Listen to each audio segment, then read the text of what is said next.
Trawling केली, दिवस रात्री ट्रोलिंग होत होते, पण मी कधीही ट्रोलिंगला जबाब देत नाही आणि ध्यान पण देत नाही.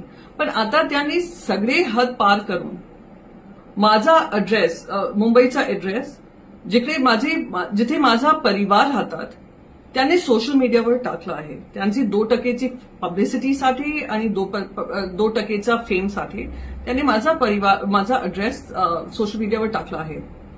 आता काहीतरी असुरक्षित वातावरण तिथे निर्माण झालं तर त्याची जबाबदारी त्या महिला प्रवक्ता, एकनाथ शिंदेची महिला प्रवक्ताची होणार, फक्त आणि फक्त त्यांची होणार.